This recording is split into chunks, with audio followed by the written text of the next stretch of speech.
Primo Levi, juif italien et résistant, a vécu durant 1 an la déportation à Auschwitz.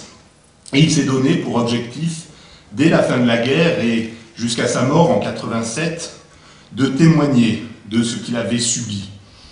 Et il a cherché à rendre compte avec une très grande pudeur et la plus grande objectivité possible de la complexité du phénomène concentrationnaire, de ce que l'on a appelé la solution finale. C'est en effet en décembre 1943, donc alors qu'il était intégré dans les montagnes italiennes du Val d'Aoste à un groupe de résistants rattaché au Partito d'Azione, qu'il est arrêté et qu'il est emprisonné au camp de Fossoli. C'est à partir de ce camp qu'il sera déporté à Auschwitz, le 20 février 1944. Dans le cours de sa déportation, on peut distinguer 3 moments principaux pour Primo Levi. D'abord, il va travailler comme tous les autres prisonniers du camp. Dans un deuxième temps, sa formation de chimiste va lui permettre de survivre. Il va être affecté au laboratoire de la Buna, c'est l'usine de caoutchouc de Monowitz qui fait partie d'Auschwitz III.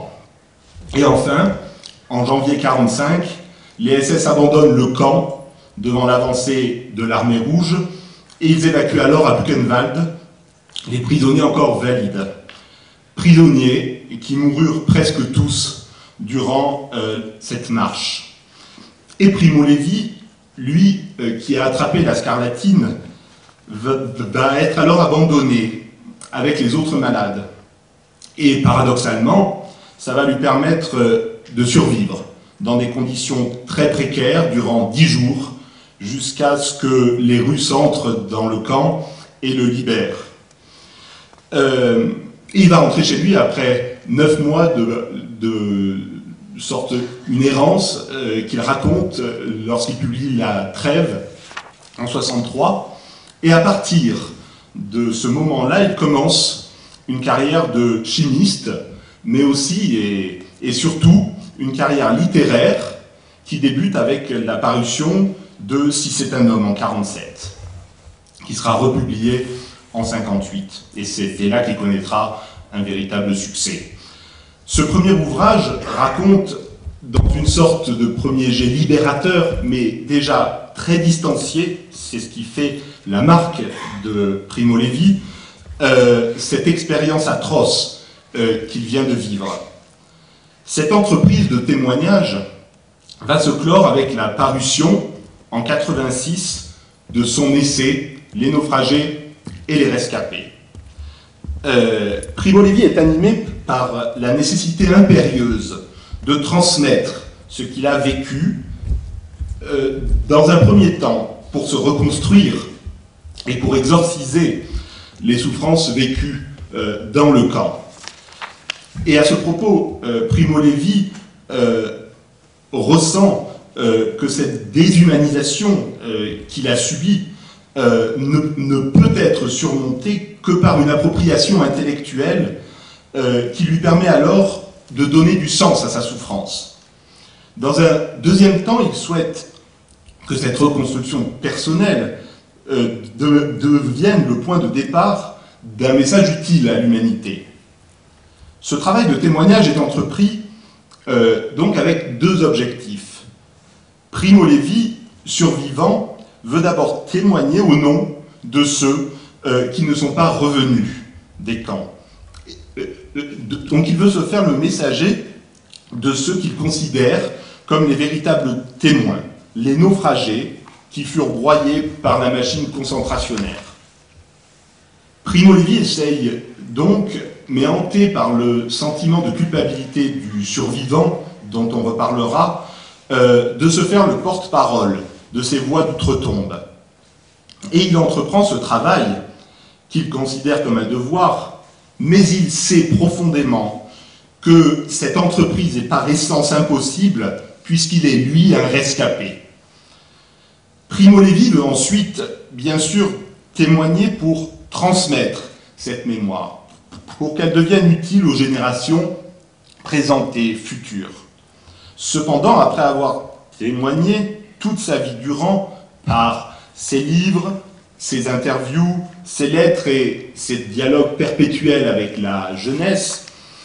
Il va se donner la mort en 87, une mort sans doute liée, bien qu'elle soit encore pleine de zones d'ombre, liée aux souffrances de sa déportation. Je l'ai dit tout à l'heure, il avait publié un an avant sa mort Les naufragés et les rescapés. Et cet essai revient sur son premier livre, Si c'est un homme. Et ce dernier essai constituait pour lui une façon de parachever son travail de mémoire. Et si, comme l'écrit Jean Améry, un philosophe juif autrichien qui a été déporté en même temps que Primo Levi, et que Primo Levi cite dans Les naufragés et les rescapés, si, je cite Jean Améry, l'abomination de l'anéantissement ne s'éteint jamais, et il est donc probable, sans doute, que Primo Levi, une fois son travail de mémoire considéré comme achevé, fut à nouveau envahi par la souffrance et ce sentiment de culpabilité très violent dont il parle si souvent.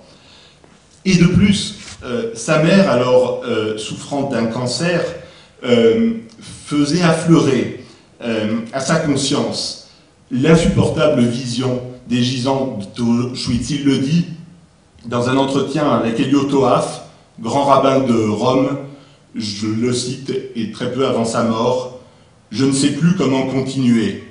Je ne supporte plus cette vie.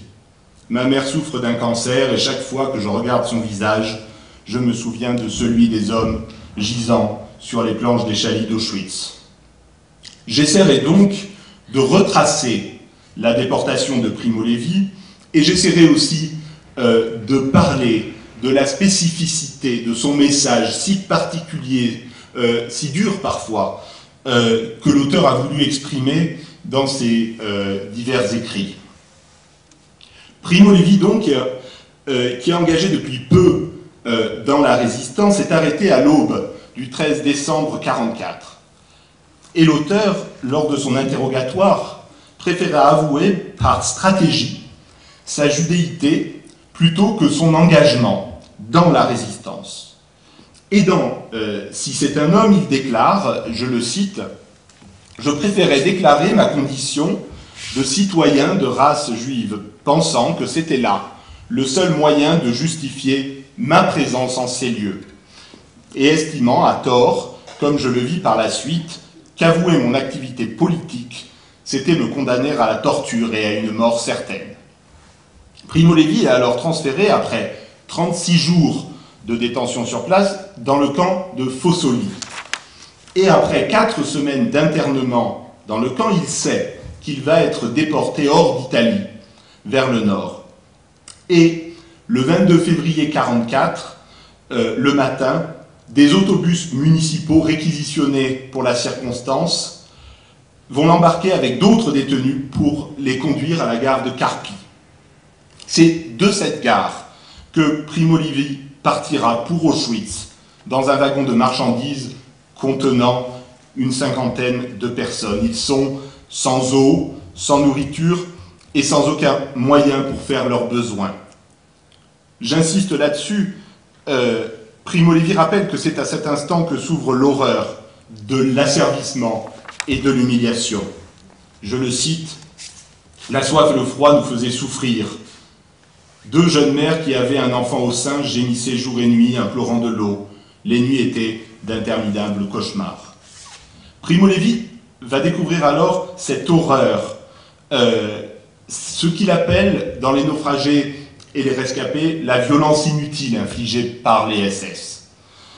Et il évoque cette violence comme le désir pervers de dégrader et d'humilier la dignité humaine des déportés. Il parle, je le cite encore, dans Les naufragés et les rescapés, d'une création délibérée de souffrance qui était une fin en soi. Et dans son essai, Les naufragés et les rescapés, il rappelle par exemple que les SS, je viens de le dire juste précédemment, ne prévoyaient pas de latrines pour les déportés. Et Primo Levi souligne que ce choix loin d'être une négligence, était au contraire un moyen pervers et sadique d'humilier la dignité des détenus. Lors des quelques arrêts en pleine campagne, les SS s'amusaient alors à voir les prisonniers, je cite Primo Levi, dans Les naufragés et les rescapés, s'accroupir où ils pouvaient, sur les quais, au milieu des voies.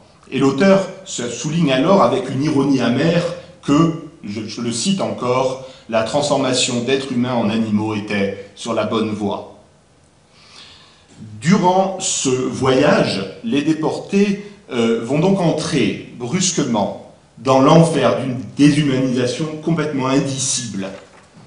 Et le 26 février 1944, le convoi entre à Auschwitz.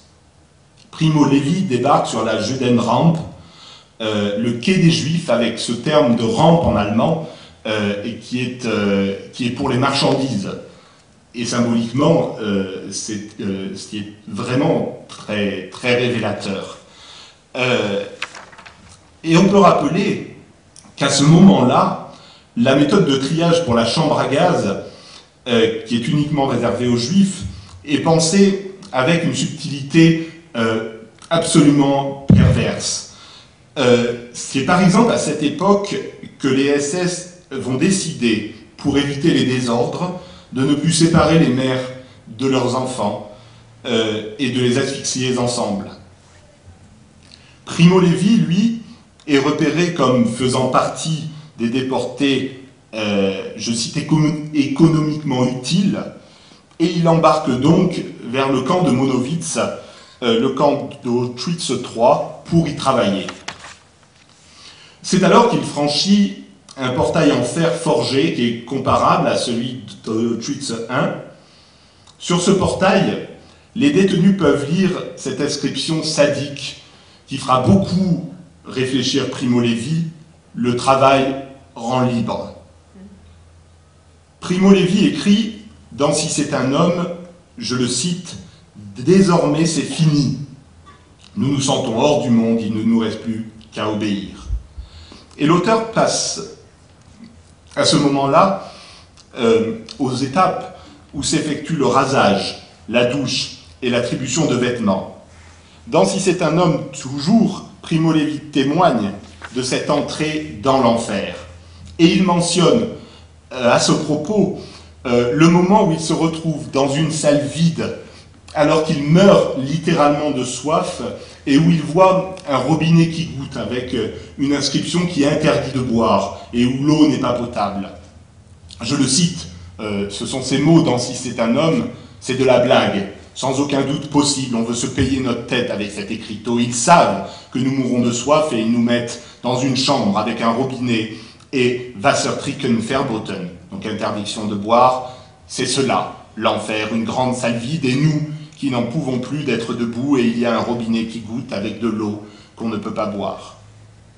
Primo Levi perçoit alors ce qu'il appelle ce rituel, cette vaste mise en scène, c'est aussi ces mots. Je le cite, « Mon idée est faite, je suis convaincu que tout cela n'est qu'une vaste mise en scène pour nous tourner en ridicule et nous humilier, après quoi, c'est clair, ils nous tueront. » Primo Levi est alors emmené avec les autres pour le tatouage sur l'avant-bras gauche de son numéro de matricule, le 174 517. Cette pratique, bien que mise en place en 1941, n'est généralisée à Auschwitz qu'en 1942. Et l'auteur évoque à ce sujet la terrifiante signification que ces numéros prennent pour les détenus entre eux, et notamment ce repérage pour savoir si le détenu est un ancien ou un nouveau. Et bien sûr, Primo Levi, au bout de quelques mois seulement, va être considéré comme un ancien, tant la mort de ses compagnons a été le lot de tous les jours. Primo Levi est alors affecté au bloc 30, qui est situé pratiquement au centre du camp, près des clôtures de barbelés électriques et près également de la place d'Appel. Wiesel et Jean Améry, qui se trouvaient dans le même bloc, n'ont pas de souvenir précis de lui. Primo Levi, pourtant, grâce à ses bases d'allemand, va réussir à établir relativement facilement des contacts avec les autres détenus du camp, les anciens d'autres pays et d'autres cultures, ce qui va être un atout essentiel pour espérer survivre un peu mieux que ceux qui ne parlent pas cette langue. Cet allemand est très très important, d'une part pour communiquer avec les autres détenus, mais surtout pour comprendre les ordres, et il en parle souvent, une condition essentielle pour éviter les coups trop durs et une mort immédiate. Et l'auteur va même, il le rappelle dans ses conversations et entretiens, troquer, ce sont ses mots, sa ration alimentaire contre quelques, et ce sont ces mots encore, cours du soir, pour apprendre quelques mots supplémentaires et essayer de survivre un peu mieux. Par ailleurs, Primo Levi se réunit pendant un temps avec d'autres Italiens, comme Franco Sacerdoti, qui sera enfermé au camp de Fossoli en même temps que lui et qui va être déporté aussi, qui sera un compagnon de misère qui va mourir dans le camp, et Alberto Dalla Volta, son ami aussi. Et ils réussissent à se retrouver, généralement le dimanche, dans un coin de la place d'Appel où, durant la semaine, ils subissent le comptage et où ils sont réunis pour assister à une pendaison. Ce petit cercle lui permet, quand il l'évoque, de retrouver un peu de chaleur humaine dans cet enfer. Mais ces retrouvailles, quoique réconfortantes, leur renvoient très rapidement l'image de leurs conditions, et ils vont arrêter, tant la souffrance va être forte. Je le cite dans le chapitre Le Fond, si c'est un homme, nous avions décidé de nous retrouver entre Italiens, tous les dimanches soirs, dans un coin du lager. Mais nous y avons bientôt renoncé parce que c'était trop triste de se compter et de se retrouver à chaque fois moins nombreux, plus hideux et plus sordides. Et puis, c'était si fatigant de faire ces quelques pas et puis se retrouver. C'était se rappeler et penser, et ce n'était pas sage. Pour survivre, Primo Levi doit alors développer jusqu'à l'extrême son intelligence pratique. Il en parle très très fréquemment et beaucoup dans Si c'est un homme. Il faut immédiatement tirer une leçon de chaque difficulté qui se présente, car la moindre erreur peut être fatale. Primo Levi ne cesse de souligner qu'au sein de cet univers impitoyable, c'est l'instinct de survie qui s'exacerbe immédiatement. Je le cite dans Si c'est un homme, « J'ai déjà appris à me prémunir contre le vol, et si je tombe sur une cuillère, une ficelle, un bouton, que je puisse m'approprier sans être puni, je l'empoche et le considère à moi de plein droit. » De ce fait, Auschwitz, en obligeant l'homme à lutter pour sa survie à chaque instant, va permettre, et c'est là le sentiment de culpabilité que souligne Primo Levi, va permettre aux plus habiles, aux plus forts, de survivre momentanément. Certains réussiront à survivre, mais les plus faibles sont condamnés à la mort immédiate. Cette impitoyable sélection va donc provoquer ce sentiment de culpabilité, puisque c'est un miracle si Primo Levi est le survivant, s'il y a des survivants, mais le survivant se sent comme une exception qui n'est pas liée au mérite, à la valeur, mais à la chance ou à une force supérieure à un autre. Et c'est pour ça qu'il veut parler au nom de ces engloutis, c'est son terme aussi, qui sont pour eux les vrais témoins. Et à propos de ces deux catégories, il déclare, dans Si c'est un homme, il existe chez les hommes deux catégories particulièrement bien distinctes, que j'appellerai métaphoriquement les élus et les damnés, qu'il reprend avec les naufragés et les rescapés dans son essai. Et il dit que le déporté est souvent acculé à lutter pour sa survie très personnellement, et ça l'a fait réfléchir énormément, ça l'a traumatisé même, et c'est pour ça que c'est si fort, mais que ça a un sens, on verra, très profond dans l'analyse de Primo Levi. Il déclare « Chacun est à chacun un ennemi ou un rival, ce qui est à nuancer, on le voit dans plein de passages de Primo Levi, mais il y a quand même ce discours qui a hanté Primo Levi durant son témoignage et qu'on ne peut pas éluder. Car celui qui est faible va devenir très rapidement un muselmanneur. Ce terme, c'était la manière d'appeler ceux qui étaient morts psychiquement avant de mourir réellement. Ils avaient de nombreux noms en fonction des camps qui variaient. Cette origine de ce mot est inconnue, mais Primo Levi évoque dans Les naufragés et les rescapés que peut-être ça vient d'une déformation de Muschelmann, je prononce très mal, en allemand, qui signifie homme coquillage, qui serait vidé de sa substance. Et à ce propos, il évoque, dans Si c'est un homme, un personnage qui passe rapidement, mais qui a une force extrêmement importante, c'est Nulartsen. Je le cite, Nulartsen, excusez-moi, n'est plus un homme. Je crois bien que lui-même a oublié son nom. Sa voix, son regard, donnent l'impression d'un grand vide intérieur, comme s'il n'était plus qu'une simple enveloppe, semblable à ces dépouilles d'insectes qu'on trouve au bord des étangs. La violence de la comparaison de l'auteur souligne le fait fondamental que le faible, qui dans la société a quelque part une troisième voie, dans cet enfer du camp, va être instantanément ce naufragé. Je cite Primo Levi dans Si c'est un homme, « Le plus simple est de succomber, il suffit d'exécuter tous les ordres qu'on reçoit, de ne manger que sa ration et de respecter la discipline au travail et au camp. Tous les musulmaneurs qui finissent à la chambre à gaz ont la même histoire, ils ont suivi la pente jusqu'au bout, naturellement, comme le ruisseau va à la mer. » Primo Levi parle de ces êtres effondrés comme la hantise des prisonniers du camp, car ils sont l'image de leur avenir proche.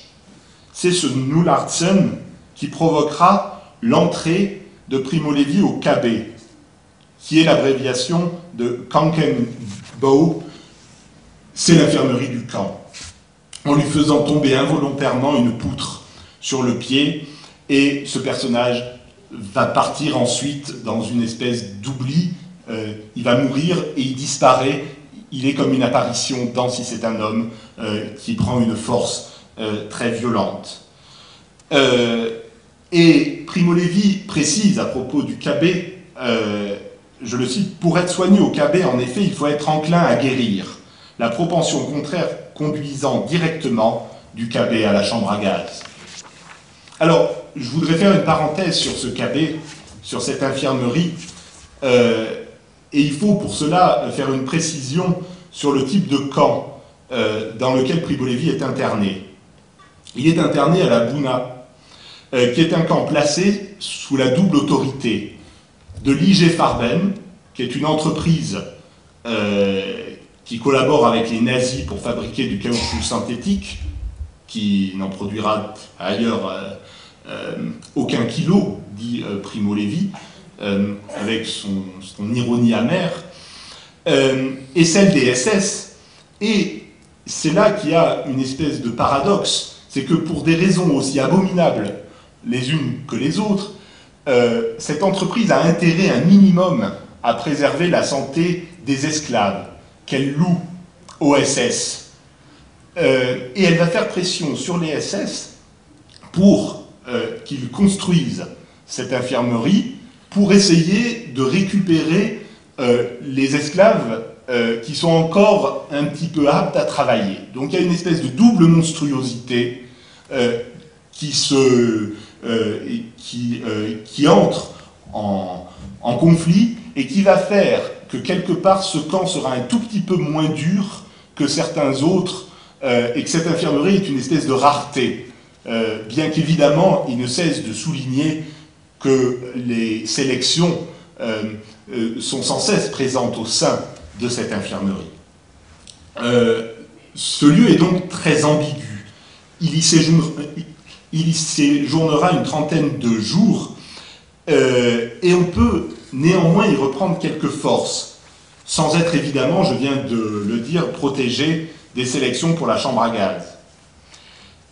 Sa blessure au pied, une fois tout à fait guérie, il va sortir du KB le 20 avril 1944, et il réintègre alors un nouveau bloc, le bloc 45. Et Primo Levi dit, à ce moment-là, que réintégrer un nouveau bloc est un danger très très grand, parce que l'homme est capable, dans les pires conditions, de créer quelques contacts, un peu de soutien, de se faire une place. Et le fait de changer de bloc est une menace très très forte pour Primo Levi à ce moment-là. Mais il a la chance d'y retrouver Alberto Dalla Volta, son ami, et il y fait aussi la connaissance de Jean Samuel, qui est un jeune juif alsacien qui va être très important dans le témoignage de Primo Levi et qui a à charge l'entretien de la baraque et le lavage des gamelles. Un petit privilège, mais qui sera utile pour qu'il puisse aider un tout petit peu son ami. Et tous les trois forment alors un groupe solidaire. Et par ailleurs, comme chacun est diplômé, ils sont affectés au commando 98, dit commando de chimie. Toutefois, comme l'usine de la Buna, à cause des bombardements répétés, ne peut pas produire de caoutchouc, ils sont assignés à des tâches de manutention, transport de sacs ou déplacement de matériaux.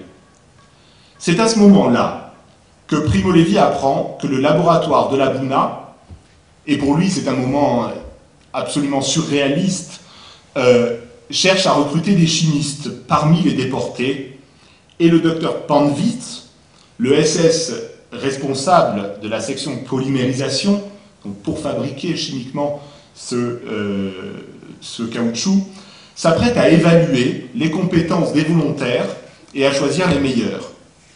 Et donc il va se retrouver face à ce juge qui le traverse du regard, dit-il, comme s'il n'était pas là, complètement indifférent et dont la haine affleure dans cette indifférence.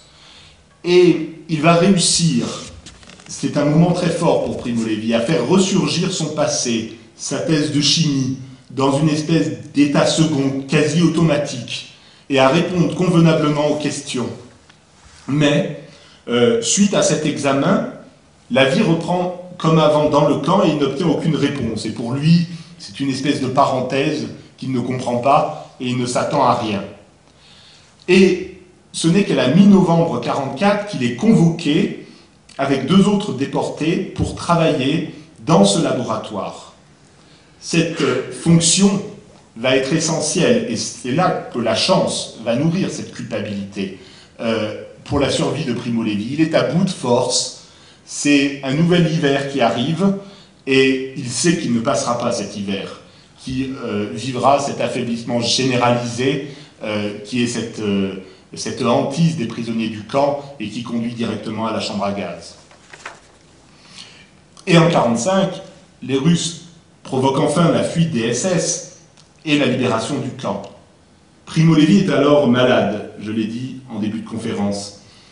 Il attrape la scarlatine et il est alors abandonné dans le camp alors que les prisonniers valides sont évacués dans une de ces terribles marches de la mort qui les firent mourir presque tous, dont son ami Alberto. Primo Levi, dans un état d'extrême affaiblissement, va réussir à survivre dans le camp qui restera à l'abandon 10 jours. C'est une lutte de chaque instant pour la survie. Il en parle avec une grande force. Seule la neige permet de se procurer de l'eau et préserve des infections liées au fait que les mourants meurent à chaque instant. Ils partent chercher des pommes de terre dans les baraques SS avec tous les risques que ça provoque. Et il parlera de ce moment comme un moment terrible aussi. Ce n'est que le samedi 27 janvier 1945 que l'armée rouge pénètre enfin dans le camp et prend les déportés sous leur protection. C'est alors que débute le long retour vers l'Italie, ce récit qu'il évoque, comme je l'ai dit, dans la trêve. Donc, dans le discours de Primo Levi, dans le discours qu'il tient sur sa déportation, on peut relever plusieurs dimensions essentielles. Alors, on ne peut pas lire Primo Levi sans parler de cette zone grise dont il parle et qui est à la fois déroutante, dure à lire et si centrale dans le discours de cet auteur. Primo Levi, en effet, en arrivant à Auschwitz, va découvrir que le camp est presque entièrement administré par ce qu'il appelle des prisonniers fonctionnaires, et non par des SS qui interviennent, mais en arrière-plan. Ces prisonniers, tout autant sujets aux chambres à gaz, à l'extermination, vont administrer et donc vont être perçus, et la Primo Levi a évolué et va nuancer son propos, mais comme des prisonniers qui collaborent avec les bourreaux en échange de quelques privilèges. Cette découverte est pour l'auteur le plus violent traumatisme du camp.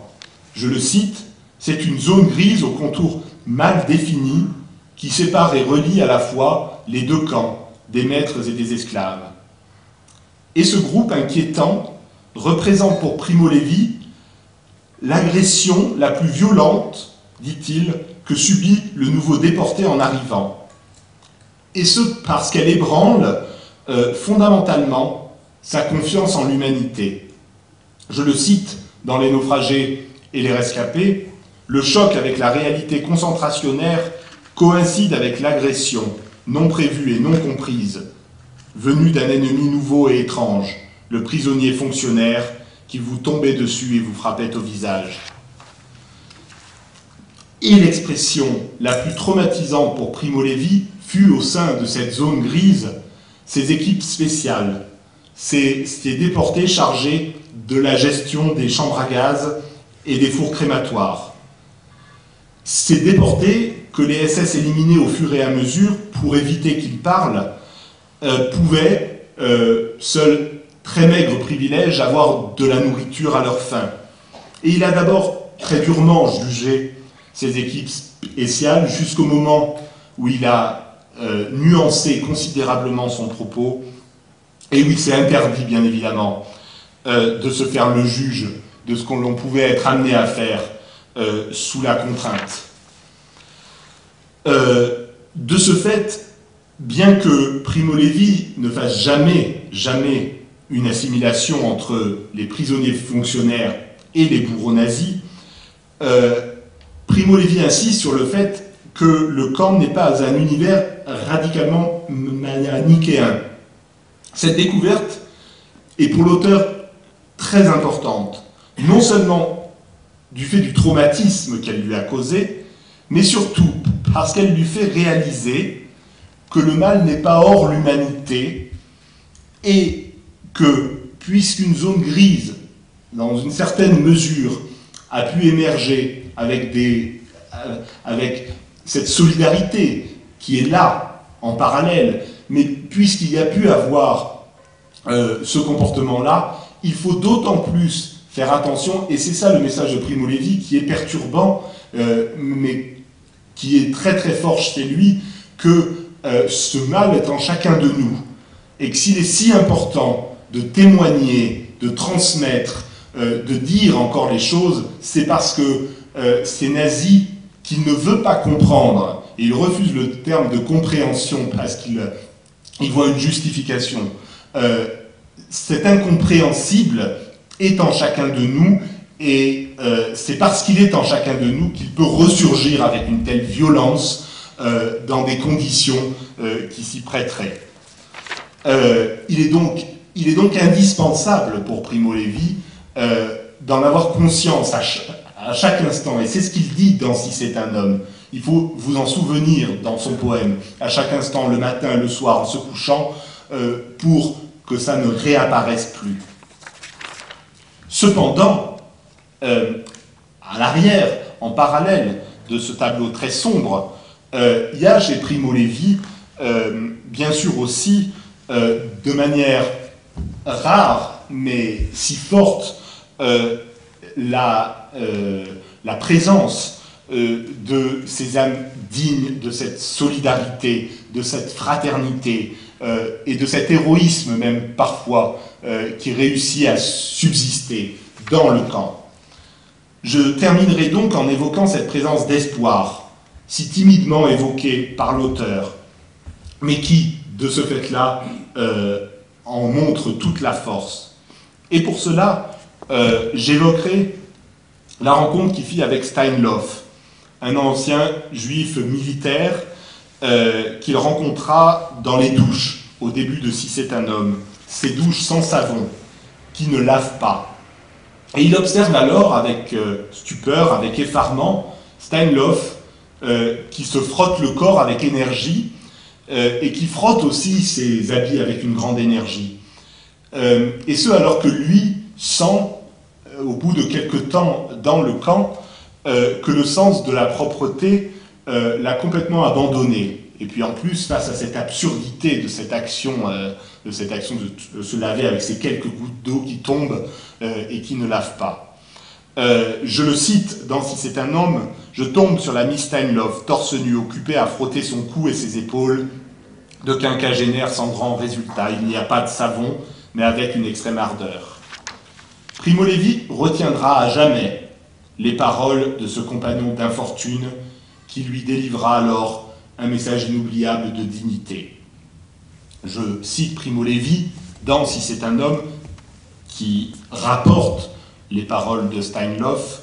C'est justement, disait-il, parce que le lagueur est une monstrueuse machine à fabriquer des bêtes que nous ne devons pas devenir des bêtes, puisque même ici il est possible de survivre, nous devons survivre pour raconter, pour témoigner et pour vivre. Il est important de sauver au moins l'ossature. Il y a cette idée de dignité et de souhait de raconter, de témoigner, qui ressurgit au sein du camp et qui devient un acte de résistance. Et il faut, selon les mots de Steinloff, rapportés dans Si c'est un homme, refuser notre consentement pour ne pas commencer à mourir. Et encore, je le cite, non certes parce que c'est écrit dans le règlement, mais par dignité et par propriété. Ce discours se présente donc alors à ce moment-là comme une sorte de voie initiatique, comme la possibilité d'un combat, d'une résistance qui s'incarne en s'opposant aux intentions des nazis. Des nazis qui voulaient, sans doute avec ces quelques gouttes d'eau, donc obliger des âmes effondrées et détruites à mimer comme des ombres une parodie délirante d'hygiène. Mais Steinloff, lui, respecte le règlement paradoxalement en homme libre, non par soumission, mais par désir de survivre et par révolte. Primo Levi, par ailleurs, laisse aussi apparaître d'autres comportements pleins de charité, pleins de générosité entre les détenus. Et il y a d'abord, de manière récurrente et si forte, ces mensonges réconfortants qui permettent d'atténuer la souffrance morale au seuil de la mort. Primo Levi lui-même, alors qu'il n'a aucune illusion, dit-il, au moment d'entrer dans le camp, sur le sort réservé aux femmes et aux enfants, va réconforter un compagnon d'infortune qui se trouve à côté de lui, parce qu'il apprend qu'il a une femme et une petite fille qui ont été triées juste avant, et qu'il s'inquiète de leur sort. Je le cite dans Si c'est un homme, bien sûr que nous les reverrons, je le réconforte parce qu'il est marié et père d'une petite fille. Ou encore, le mensonge que tous font à ceux qui vont mourir, car la prochaine sélection ne les épargnera pas. Et il évoque ce moment si terrible de la grande sélection en 1944, à l'arrivée de l'hiver, où il va mentir au vieux qui dit vieux Wertheimer, pour lui faire croire qu'il ne sera pas sélectionné. Je voudrais faire une toute petite parenthèse en lisant ce passage si fort de Si c'est un homme sur cette sélection. Les jours suivants, l'atmosphère du lager et du chantier est saturée de sélectia. Personne ne sait rien de précis, mais tout le monde en parle. Ceux qui n'ont matériellement aucune chance de s'en tirer se consolent comme ils peuvent, aux latrines, au lavabo. C'est à qui exhibera son thorax, ses fesses, ses cuisses, pour obtenir de son voisin quelques paroles de réconfort. Tu peux être tranquille, ce ne sera pas encore pour cette fois. Tu n'es pas un musulmaner. Tandis que moi, en revanche, et l'autre, à son tour, de baisser son pantalon et de soulever sa chemise. Personne ne refuse cette aumône à son voisin. Personne n'est suffisamment sûr de son propre sort pour avoir le courage d'en condamner un autre. Moi aussi, j'ai menti effrontément au vieux Wertheimer.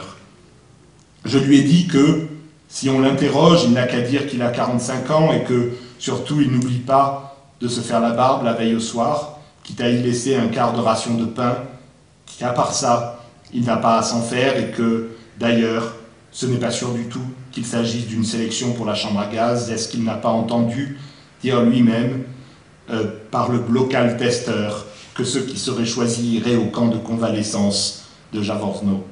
Il est absurde que Wertheimer espère. On lui donnerait 60 ans, il a d'énormes varices, et il est tellement affaibli que c'est à peine s'il souffre encore de la faim. Et pourtant, il va se coucher tranquille, rassuré.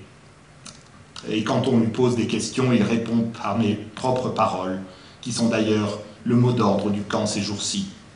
Je les ai moi-même répétées à quelques détails près, tels que je les ai entendus dire par Chagim, qui est au lager depuis 3 ans et qui, étant fort et robuste et merveilleusement sûr de lui, et m'a convaincu sur le champ. C'est sur la foi et assurance aussi précaire que j'ai, moi aussi, traversé la grande sélection de 1944 avec une incroyable tranquillité. Il y a donc ce texte si fort sur ce lien qui unit les déportés. Et il y a aussi, il en parle, la présence de Reisnik, un Polonais qui partage sa couchette.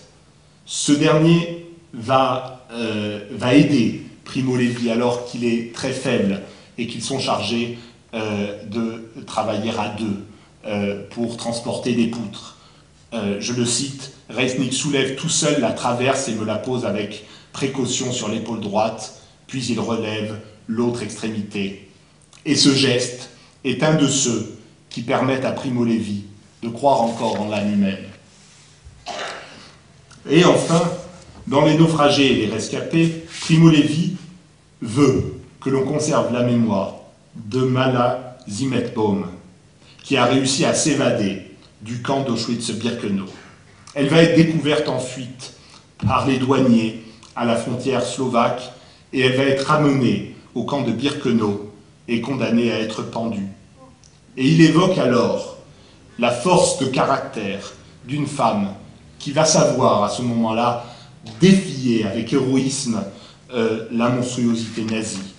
Elle a réussi à dissimuler sur elle une lame de rasoir et elle se tranche le poignet en allant vers la potence. Je le cite pour la suite. Donc au pied de la potence, elle se tranche à l'artère du poignet. Le SS, qui remplissait la fonction de bourreau, essaya de lui arracher la lame et Mala, devant toutes les femmes du camp, lui abattit sur le visage sa main ensanglantée. D'autres gardes accoururent aussitôt, fous furieux. Une détenue, une femme, une juive, avait osé les défier. Ils la rouèrent de coups, heureusement. Elle mourut sur la charrette qui l'emportait au four crématoire. Cet héroïsme qui apparaît par moments dans l'œuvre de Primo Levi est une respiration, une espèce de souffle qui redonne la dignité aux détenus dans ces conditions si terribles. Et enfin, cette bonté, cette possibilité de transcendance s'impose dans l'échange, dans la communication, dont la littérature sera, pour Primo Levi, un des meilleurs vecteurs à la fois pour survivre dans le camp et pour témoigner à l'extérieur du camp. Dans le camp, Primo Levi évoque sa rencontre avec Jean Samuel, dont j'ai déjà parlé, qu'il surnomme Piccolo, et qui arrive à la fois, j'ai parlé de cette zone grise, qui arrive à la fois à concilier justement cette position de privilège qui lui permet de manger un peu plus, et en même temps cette immense charité, cette immense générosité avec ses compagnons d'infortune. Et à un moment donné du livre, Jean Samuel demande à Primo Levi de venir chercher la soupe avec lui, ce qui leur donne une espèce de parenthèse.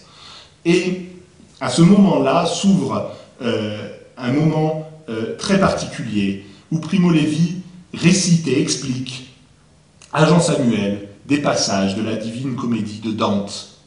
Et à ce moment-là, le camp s'efface, il y a une espèce de disparition. Et Primo Levi, en parlant, sent qu'il oublie ce qu'il est à ce moment-là. Et pour Piccolo et pour Primo Levi, c'est une catharsis, une espèce de récupération personnelle si forte et si poignante dans ce passage. Je cite Primo Levi, « L'espace d'un instant, j'ai oublié qui je suis et où je suis. » Et il parle des pages, elles concernent tous les hommes qui souffrent, et nous en particulier. Ce moment de littérature est présenté comme une renaissance à la vie, une renaissance à la dignité. La puissance de la littérature est présentée à ce moment-là comme une nécessité vitale. Et il dit, dans Si c'est un homme, je le cite, « Je donnerai ma soupe d'aujourd'hui pour pouvoir », parce qu'à un moment, il ne se souvient plus par cœur du texte, pour pouvoir continuer à me souvenir, retrouver cet instant de bonheur, retrouver ma dignité d'être humain au travers de la littérature. Ce passage central est aussi essentiel pour comprendre, une fois qu'il est libéré, le rôle spécifique de la littérature pour transmettre le témoignage concentrationnaire. La littérature, par sa possibilité, la possibilité qu'elle offre de faire revivre par l'identification, par l'émotion, un moment du passé, et pour Primo Levi, et le poème en est une des expressions, un moyen, et peut-être le moyen, à la fois de faire ressentir cette émotion et de faire comprendre ce qui s'est passé. La littérature, donc, pour Primo Levi, est un espace ouvert qui permet de communiquer au mieux et par-delà les générations cette souffrance et ce message si difficilement exprimable. Et à ce propos, on peut dire que finalement, le problème de Primo Levi qu'il met en avant, ce problème du témoignage, c'est que Primo Levi se retrouve dans une situation, et le témoin, lui, en parle fréquemment, entre deux situations qui sont tragiques. Lui veut témoigner pour les naufragés, ceux qui ne sont pas revenus. Et lui, dit-il, n'a pas subi cet enfer jusqu'au bout. Donc il ne peut pas, quelque part, ressentir, transmettre ce témoignage qui est le témoignage, le vrai témoignage pour lui. Donc il y a déjà cette impossibilité pour le rescapé de témoigner au nom du naufragé. Et dans un deuxième temps, il y a l'impossible témoignage pour les générations qui n'ont pas connu ça. Il n'y a pas d'analogies qui sont possibles. Il dit, si le camp avait duré, un autre langage se serait créé. Des mots comme la faim, comme la soif, aurait pris d'autres significations, des significations incompréhensibles pour les hommes dans une vie courante. Et cette souffrance, elle n'est pas exprimable. Et pourtant, il faut l'exprimer, il faut le dire. Et sans doute que ce témoignage ne peut passer que par la prise de conscience pour celui qui n'a pas vécu, avec effarement et humilité, que quelque chose le dépasse, que cette chose a été vécue et qu'elle ne peut pas être perçue ou juste approchée. Et c'est peut-être dans cette prise de conscience si précaire et si fragile qu'on pourra prémunir nos esprits et la société du retour d'une telle barbarie. Je vous remercie. Il y a d'abord, que j'ai mis en première page, ce tout petit passage qui est cité par Primo Levi dans Les naufragés et les rescapés, quand il parle de Jean Améry sur la torture. Jean Améry a subi la torture en Belgique quand il a été arrêté par les nazis, mais cette torture qui dépasse évidemment les simples interrogatoires pour être cette torture perpétuelle vécue dans le camp et qui donne une image de cette impossible reconstruction du déporté. C'est juste le tout petit passage qui est sur la première page, qui a été torturé, reste torturé, qui a subi le supplice, ne pourra plus jamais vivre dans le monde comme dans son milieu naturel. L'abomination de l'anéantissement ne s'éteint jamais. La confiance dans l'humanité, déjà entamée dès la première gifle reçue, puis démolie par la torture, ne se réacquiert plus. Et je voudrais joindre à ce texte, le texte que vous avez juste après, c'est évidemment le poème qui ouvre Si c'est un homme et qui donne le titre à son livre de témoignages.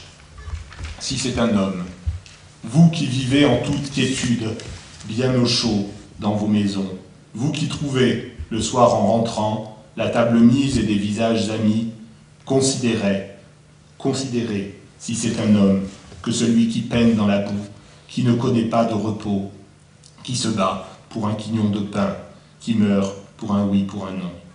Considérez, si c'est une femme, que celle qui a perdu son nom et ses cheveux et jusqu'à la force de se souvenir, les yeux vides et le sein froid, comme une grenouille en hiver.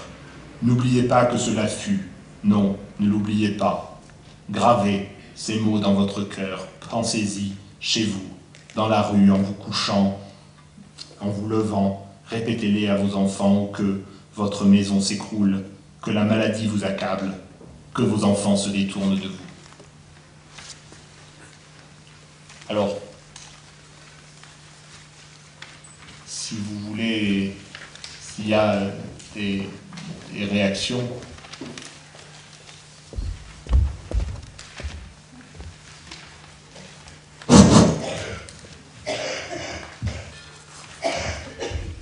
Oui, bien fait. Merci d'avoir, monsieur, parce que vous faites toujours des conférences passionnantes. Et oui, vous disiez tout à l'heure que c'était un témoignage et qu'on espérait que ça ne se reproduirait plus. Malheureusement, les Allemands, les nazis ont pris exemple déjà sur les Turcs avec le génocide arménien. Ensuite, voilà, enfin, ils ont trouvé de bonnes idées là, je veux dire. Moi, je ne suis pas juive, hein, mais je suis juive quand on attaque les juifs, je suis autre chose quand on attaque quelqu'un d'autre. Rwandais, si on attaque le Rwanda. Ce que je veux dire par là, la barbarie humaine, elle est en nous, c'est vrai, mais pour certains ne se développera jamais puisqu'il y a une compassion quand même. Et pour d'autres, on ne sait pas pourquoi elle se développe. Regardez ce qui s'est passé il n'y a pas longtemps, ces 3 petits-enfants étaient tués parce qu'ils étaient juifs, uniquement parce qu'ils étaient juifs, c'était là, c'était pas dans un camp, mais comme un nazi aurait fait à ce moment-là. Et ce que je veux dire par là, c'est que ces textes, ça peut, considérer si c'est un homme, si c'est une femme, et parfois, on a l'impression qu'on ne considère plus rien. Et c'est pas que dans les camps nazis, c'est aujourd'hui, c'est maintenant. Et quand Serge Reggiani chantait Les loups sont dans Paris, Les loups sont partout, je veux dire. Et nous devons être tous vigilants, car tout peut toujours recommencer. Et nous devons protéger nos petits-enfants. Et faire attention à ce que nous disons, à ce que nous faisons. Enfin, je trouve que c'est très actuel, je veux dire. C'est pas, ça s'est pas passé un jour, ça peut recommencer. Voilà. Je vous remercie. Et